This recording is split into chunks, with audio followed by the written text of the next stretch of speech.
What is it stealing? Is that the top of a giant apple? Is that a big Granny Smith? Welcome to the Dexplanation, and if you came here, thank you. Thanks, Vern. I sure do appreciate it. We're gonna talk about what this deck is, what it does, who it's for, and why I think it's good for them. I think this deck is great for beginners to Magic, and I think it is great for people that are getting into Magic, and particularly Modern, because it's a modern format deck, right? So, um, this deck is not a burn deck, as we talked about in the previous video. Um, and I don't think burn is good for beginners to Modern because compared to other decks in Modern, burn is very cheap, being sub $400. So here's my burn deck, and this deck is under $400 until I add 2 Chalice of the Voids. Very expensive. Not to mention, a new player would get the impression with a burn deck that Magic was just casting a spell and doing something like Lava Spike. So you play your mountain, you tap that mountain sideways and hit with a Lava Spike. So that is where the new player would be like, this is Magic? And I wouldn't necessarily say that burn is that. That's not how burn should be played. That is a recipe for failure. Okay, if this was a lightning bolt turn 1, like a new player might say, what's the difference? Lightning bolt is an instant, so I'm going to go ahead and play lightning bolt turn 1 instead of lava spike. And that seems simple to a player that's played Magic a while, but a new player, there's a lot of, especially with sideboarding, with, I can go on forever about burn. You can see how much I love burn, right? But in any case, to me, burn is not the deck for a new player. I like mono green, and I like mono red as like a mid-range deck. Plus, this deck, look at the price, under $60 if you use all the cheapest versions of these cards. So that in of itself is just amazing. So it's not like you have to spend like a bunch of money on, Boros burns. If you want to win with burn in Boros burn, it's all about mana base. So if you don't have that mana base, you're going to have some trouble with Boros burn, my friends. All right, there's that. So let's talk about the creature base first and why the creature base is in the main deck as it is. All right. Oh, hey. Easy now. All right. So in our main deck, in our big guy section, we have 2 Bone Crusher Giants. It's got that Stomp ability. 2 damage to any target for 2 mana is kind of steep, I know. But the wonderful thing about adventure cards is you have 2 okay cards put together. And that versatility, my friends, gives you a good card. So you take 2 okay cards and put them together, you got a good card. So we got 2 of those. Kiln Fiend is kind of the star show here. So we got 4 Kiln Fiends. We have Soulscar Mage, Monastery Swiftspear. So at the heart of this deck, we have these prowess-esque things here. Mishra's Bauble is not going to trigger Kiln Fiend. However, Mishra's Bauble is going to trigger our Soulscar Mage and our Monastery Swiftspear. If I can find my other Monastery Swiftspears, which are hiding. There they are. So it will trigger these, right? So we can get triggers there. However, this will only trigger from instants and sorceries. So that is important to think about, especially as we're playing these free, pay with life type sorceries and instants. Or instants, rather. There's no pay with life sorcery. So these in here, these play sets of these of 3s, I have 3 mutagenics right now and 2 gut shots. I don't think that's going to change. But these will trigger our Kiln Fiend. So whenever you cast an instant or sorcery spell, Kiln Fiend gets +3/+0 until end of turn. That can be a huge problem. So turn 1, okay, you can't cast your Kiln Fiend. Turn 2, you can cast your Kiln Fiend. it will be susceptible to removal. That's true, but we have 4 of them in here. And this Kiln Fiend is going to create pressure, okay? So, turn 3, our Kiln Fiend can be very, very big and very problematic quickly. So this, paid with life for free, we can give +5, +2 to our Kiln Fiend. And then we are going to have a 6/4. So that's something to think about. There's better ways you could go. If you're making this, let's say you wanted to make this a more breach deck, but again, that's not going to be what I'd think of as like a beginner friendly. Like breach storm decks are, what I'd consider to be like a middle advanced deck. And also, not everybody's cup of tea, so a new player may be put off completely by a breach storm type deck. So our creature base, as you see, is very low to the ground, with the exception being Bone Crusher there. So Bone Crusher is an interesting card. Bone Crusher, 4/3 for 3, in and of itself is not that great, but couple it with this ability, damage can't be prevented this turn. Stomp deals 2 damage to any target. That is wonderful if we have a few Monastery Swift Spears out. So let's say turn 3. What does our turn 3 look like? We have a Kiln Fiend. Somehow a Kiln Fiend was let to live. Get that mana. Sure. Go here, 2 and 3. So here's our turn 3. Get a Mona and a Soul Scar. No, we'll go like this. We'll say turn 1, we cast Soul Scar. Turn 2, we cast Kiln Fiend. In turn 3, this is where things get wonderful in this deck. So this can happen, actually, believe it or not. Yes, it can. Muta, Gut, and Mishra. So, we say, look at that. Probably not going to have that many. But we can go 1, 2, 3. Play our Swift Spears. Boom, boom. Then, go ahead and play Mutagenic Growth by paying life. Hit that with Mutagenic Growth. And you're going to have the 6/4. So we have a 6/4. Gut Shot. Maybe take out one of their mana dorks, blocking, whatever. Or just hit them straight to the face.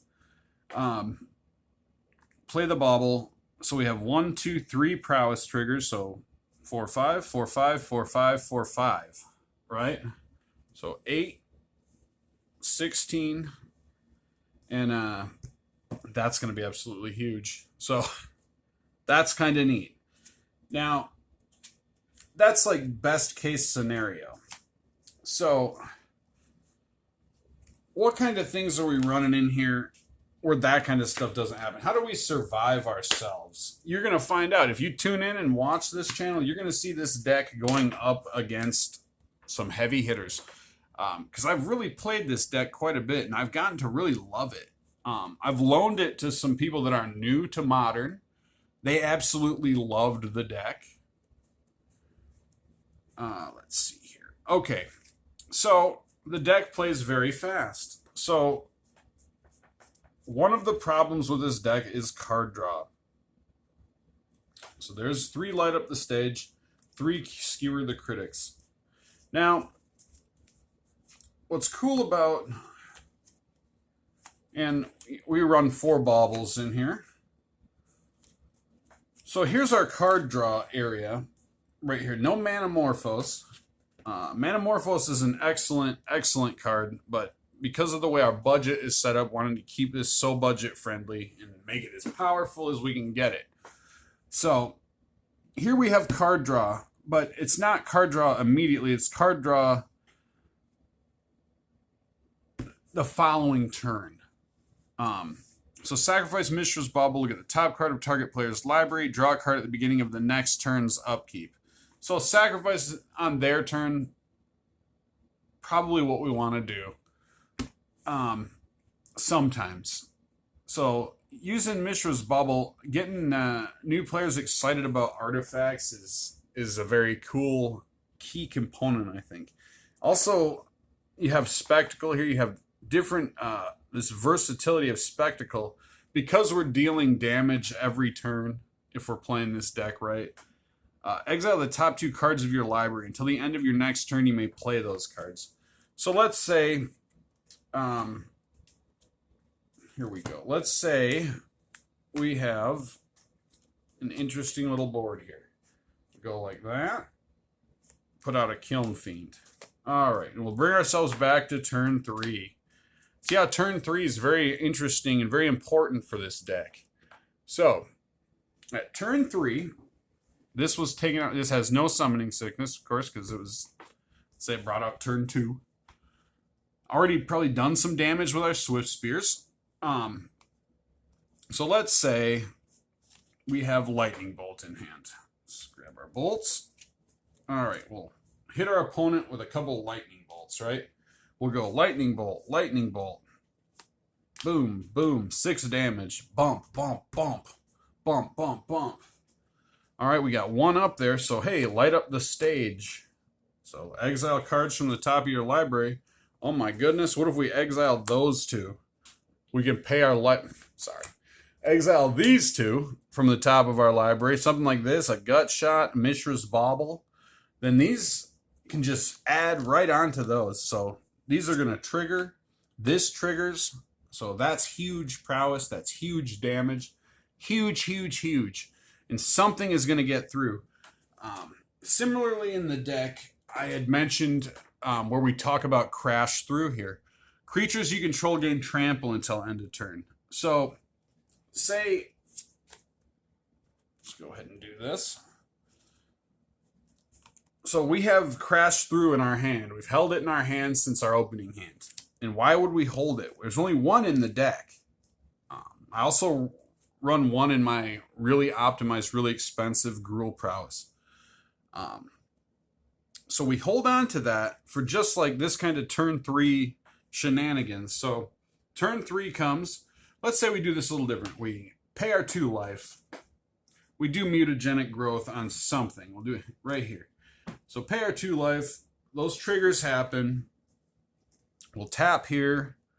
We'll do 2 lightning bolts, or 1 lightning bolt, sorry. 1 lightning bolt. Light up the stage for the Spectacle cost. And exile Gut Shot. And what do we say here? Mishra's Bauble. Let's say we exile a bauble.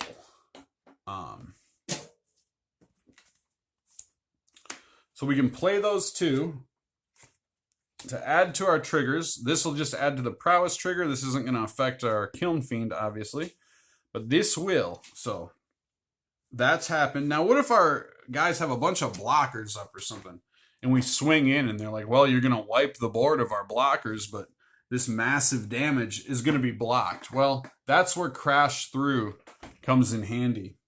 And while we're talking about Crash Through, there's 1 of these in here, and I'll tell you why there's only 1 in here. I don't have a good reason like this in my super optimized deck for not having more than 1 Crash Through in here. But in here, I have a good reason for that. It's because of Monstrous Rage. This card is new. This card is awesome for this kind of budget deck. This is just what Pioneer needed. In Pioneer, I think this is such an overpowered cool card. But target creature gets +2/+0 until end of turn. Create a monster roll token attached to it.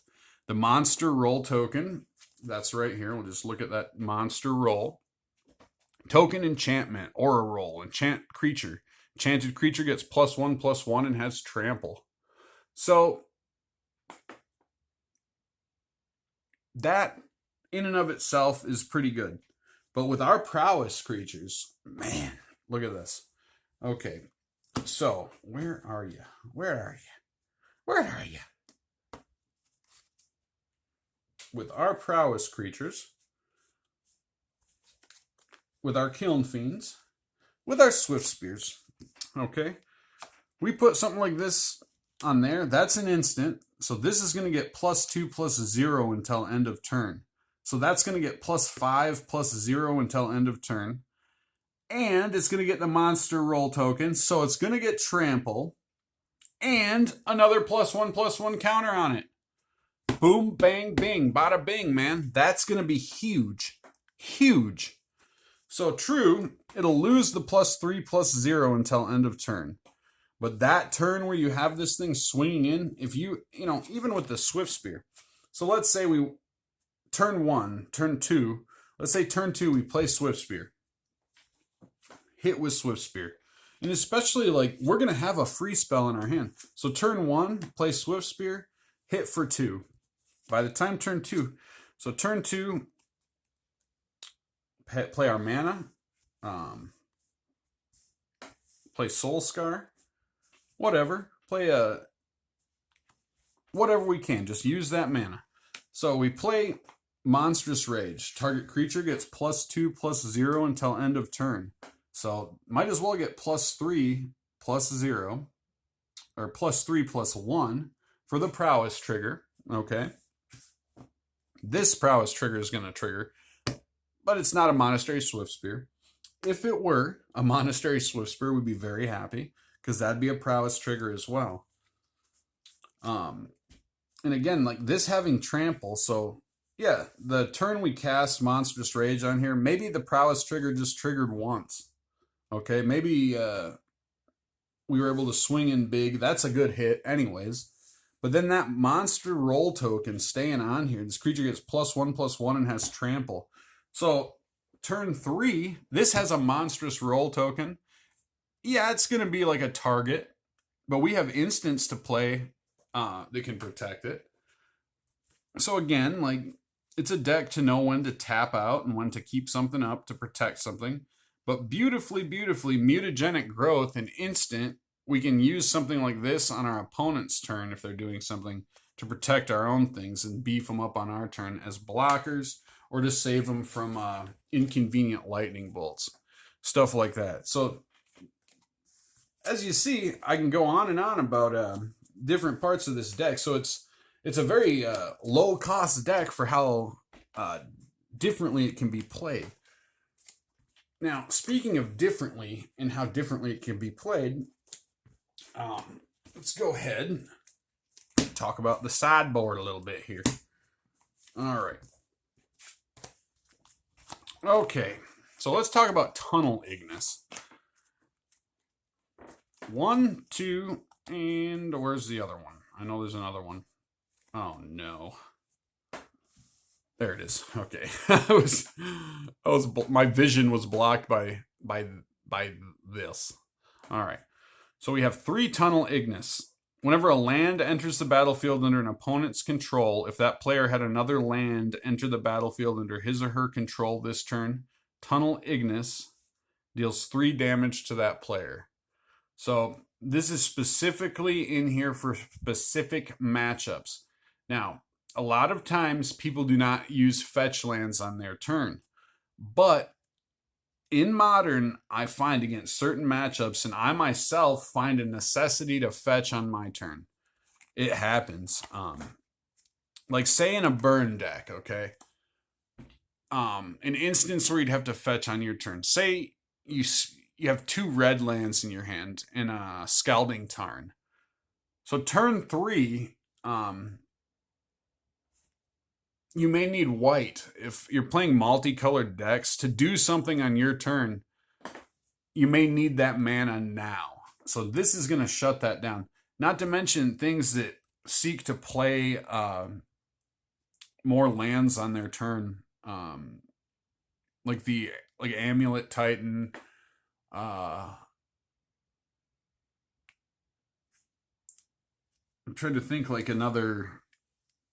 I know burn, because me personally, if I have 2 mana sources, and one of them is a fetch land on turn 1 and burn, I will almost always like fetch up a Sacred Foundry.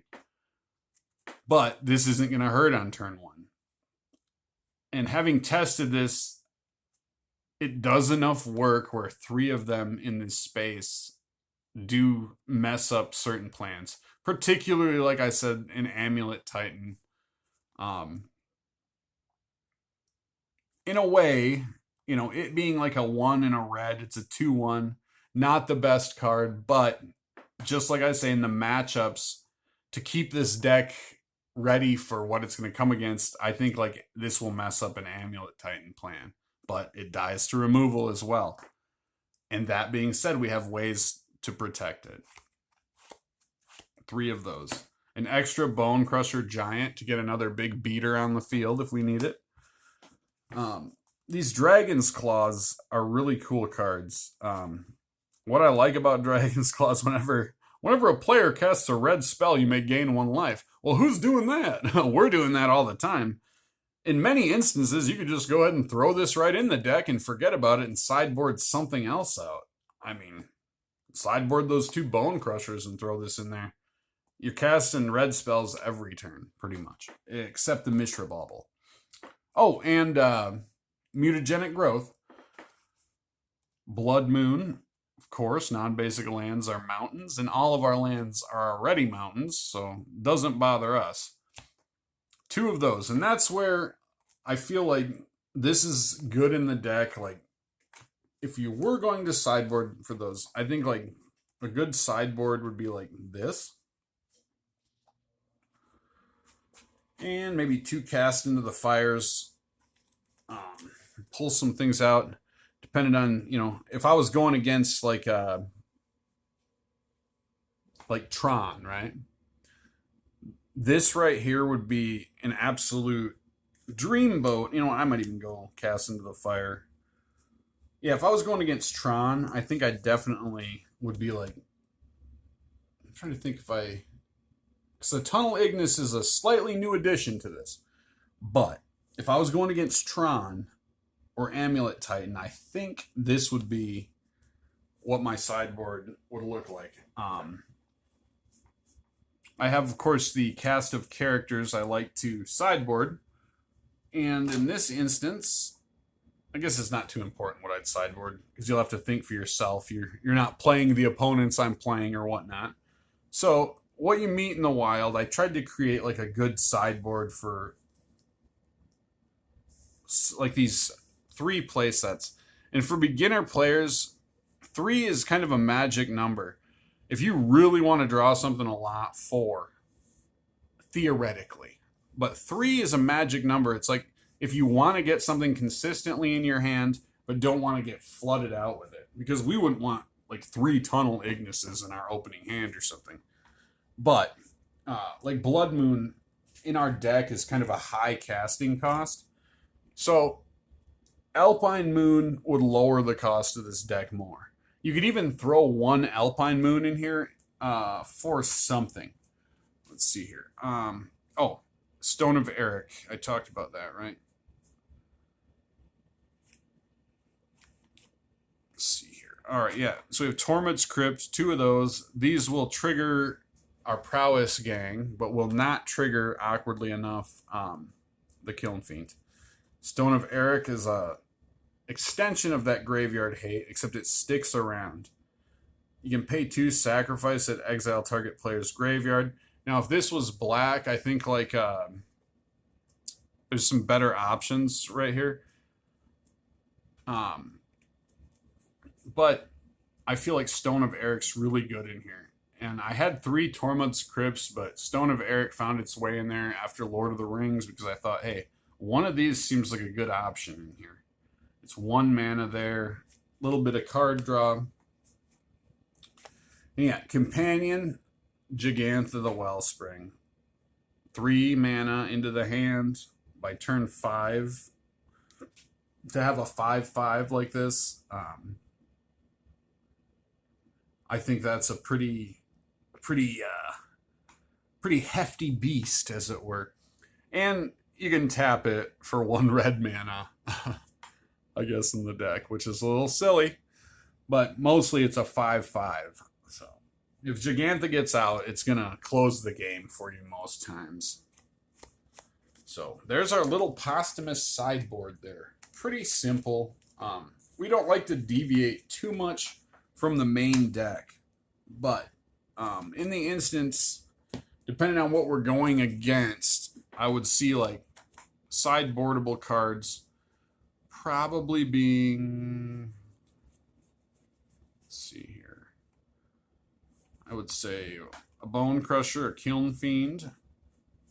Okay, those are our lands. A Skewer the Critics maybe, and send it on its way a little bit. A Bauble.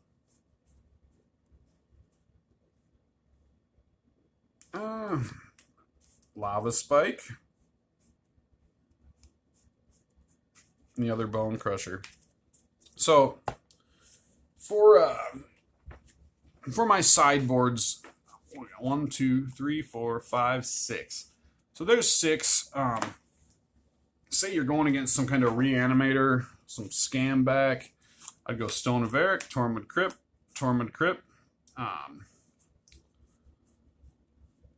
Let's see here. You know what? I'd probably do 2 of those. And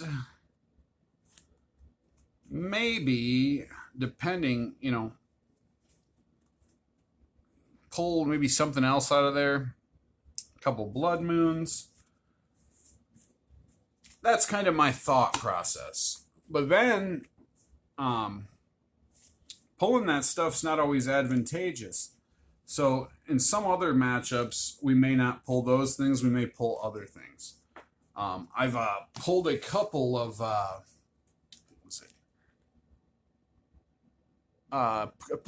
lightning bolts. In addition to just really change it up, going against like any type of like odd thing that might come up. So I don't think I could get this too much better for the price. But you guys tell me. I hope you guys play this, enjoy it, very fun. And if you build one, you can experiment with it and then loan it out and bring new players into the game. Because I was just saying, man, it's great to collect this kind of like paper thing. And for kids and stuff, it's really great because if you look at like plastic toys, it's there's so many of them. Like I'll go to yard sales and like thrift shops, and all I see is like huge like plastic. With these, people say like it's just a piece of paper. Like, but yeah, that's the beauty of it. Like this is just a piece of paper that has value, and people can like play with it and use it and trade it. And like somebody said to me, it's like a cardboard square, like a piece of paper that is worth money. Like, that's stupid. I was like, man, have you ever heard of money? Like, what do you think money is? But yeah, I think this is a better option for like young people to get into because it's not a big plastic toy. And this shows too, you'll see as I go up against this, that you don't have to spend a ton of money to have fun in Magic. If you want to go to tournaments and stuff and win at Magic, yeah, you're going to want to build like optimized things. If you're going to want to place in tournaments, you're going to want to have special decks that are optimized. And you're going to want to play just a couple of them. So I basically, like, beyond Burn in Prowess, just the last like maybe 8 months I've been practicing 8-rack. But food for thought. So if somebody really likes Magic, this is a great place to start, and you can splash another color in here. You can, if somebody wants to go in the Burn direction, they can do that. You have the Monastery Swift Spears. It's just a matter of lands. The land base of Burn is so important. So that being said, I think this is like a red prowess deck. I think just adding on to what is here, maybe making like a red mid-range deck, some Pyromancer action, some Ragavan, things like that. Although I do think like another color splash would be good. Like if you were going to go the Ragavan route, I think like maybe some Ren and 6 and splash in green to go for like a green mid-range. Because Ragavan's doing nothing for prowess. Just like I see people when I play that splash Ragavan in like burn decks and stuff, and it's totally like I don't see the point of like having a play set of Ragavan in burn decks. I actually racked. I was playing 8 rack and I thought sees turn 1, took out Ragavan on turn 2. I played Extirpate and took the Ragavans out of the deck. So I think I did them a favor because they beat me. But anyways, oh man, I'm at 30 minutes. All right, thank you guys for joining me. I hope you enjoyed the explanation of this. I was kind of all over the map. Too much coffee today. What can I say? But there it is. That's that mono red cup of beet juice for you. Thanks again for joining me. Thank you so much. I really appreciate the subscribership, the interest, and I really hope that I'm inspiring people to build their own decks and stuff. And as always, take care of yourselves and each other.